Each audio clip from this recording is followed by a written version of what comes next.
Unidos, o ex-presidente Jair Bolsonaro prestou depoimento hoje no STF como réu na investigação do suposto plano de golpe de Estado. Bolsonaro negou qualquer ação neste sentido, chamou de maluco quem queria intervenção militar, pediu desculpas e até brincou com Alexandre de Moraes, chamando-o para ser vice. Gabriel Máximo tem todas as informações. Boa noite, Gabriel. Boa noite, Aline. Boa noite, Alan. Boa noite, claro, muito boa noite a todos que nos acompanham aqui na Itatiaia. Logo no começo desse dia longo aqui em Brasília, no interrogatório, Bolsonaro relembrou que sua desconfiança sobre as urnas eletrônicas é algo antigo na sua trajetória política e repetiu sua clássica frase de que sempre jogou dentro das 4 linhas da Constituição. Ao ser questionado pelo ministro Alexandre de Moraes, que conduziu o depoimento sobre uma declaração dada por ele em uma reunião ministerial de que ministros do STF, incluindo o próprio Moraes, estariam recebendo propina na eleição de 2022, Bolsonaro pediu desculpas e afirmou não ter indícios do que disse. Vamos ouvir. O Alexandre de Moraes, vocês sabem qual é a vida pregressa dele. O Barroso, vocês também sabem.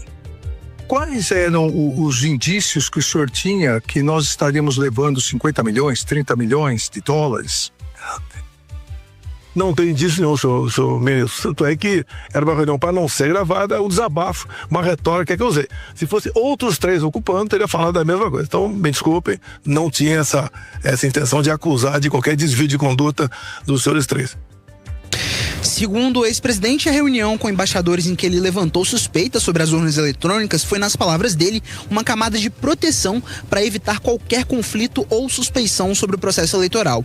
Ele também negou que tivesse conhecimento sobre as operações da Polícia Rodoviária Federal no segundo turno das eleições para impedir o voto de eleitores do então candidato Lula. Bolsonaro também foi questionado sobre o relatório das Forças Armadas que atestou a lisura das eleições. Ele disse que foi apresentado a ele, mas negou ter pressionado o então ministro da Defesa, Paulo Sérgio Nogueira, para que ele editasse ou atrasasse a divulgação do parecer. Já sobre as reuniões com comandantes militares no Palácio da Alvorada, após ele ter perdido a eleição, o ex-presidente disse que o encontro foi motivado pelo fato do Tribunal Superior Eleitoral ter multado o Partido Liberal, que é o partido dele, por pedir uma verificação adicional das urnas eletrônicas. E aí, segundo ele, por causa disso, foram discutidas alternativas dentro da Constituição. Vamos ouvir também. Agora, o senhor não se recorda da data, mas o senhor se recorda dessa reunião com o ministro Paulo Sérgio, o comandante Freire Gomes e o almirante Garnier? Olha, o que foi conversado nessas poucas reuniões, que teve reunião para tratar de outros assuntos. Por exemplo, tratamos de GLO, porque os caminhoneiros estavam parando, nem mesmo de parar, sobre o que poderia acontecer com aquela multidão em frente aos quartéis. Então teve reunião para tratar exclusivamente desse assunto. Conforme falou o Freire Gomes, talvez foi nessa reunião, nós estudamos possibilidades outras dentro da Constituição. Ou seja, jamais saímos das 4 linhas. Como o próprio comandante Paulo Sérgio falou, que tinha que ter muito cuidado na questão jurídica, porque não podíamos fazer nada fora disso. Obviamente, a gente sabia disso. Em poucas reuniões, abandonamos qualquer possibilidade de uma ação constitucional. Abandonamos e enfrentamos aí o ocaso do nosso governo. Bolsonaro também negou a Aline, Alan e ouvintes que tenha discutido a possibilidade de um golpe, o que, segundo ele, é abominável e teria consequências ruins depois. Nós também temos esse trecho. Só tem uma coisa a afirmar, a Vossa Excelência. Da minha parte, por parte de comandantes militares ou Estado do meu lado, nunca se falou em golpe. Golpe é uma coisa abominável. O golpe até seria fácil começar. O After Day, que é simplesmente imprevisível e danoso para todo mundo. O Brasil não poderia passar por uma experiência dessa. E não foi sequer cogitado essa hipótese de golpe no meu governo. Além disso, o ex-presidente disse que não passou a faixa ao presidente Lula para não se submeter a, abrem aspas, maior vaia da história do Brasil, fecham aspas, e brincou que convidaria o ministro Alexandre de Moraes para ser vice dele em 2026 e recebeu a negativa do ministro. Vamos ouvir. Posso fazer uma brincadeira? O senhor que sabe. Eu perguntaria aos seus advogados antes. Continuar. Eu gostaria de convidá-la para ser meu vice em 26. É isso aí. Eu declino novamente. Um último ponto relevante do interrogatório de Bolsonaro é que ele também negou ter incentivado os atos de 8 de janeiro e diz que mesmo sem aval dele, existem, nas palavras dele, malucos que podem pedir por um novo AI-5, ou seja, uma intervenção militar no país. Eu não torci o pior. Se a torcida for pior, não teria desmobilizado os caminhoneiros lá atrás.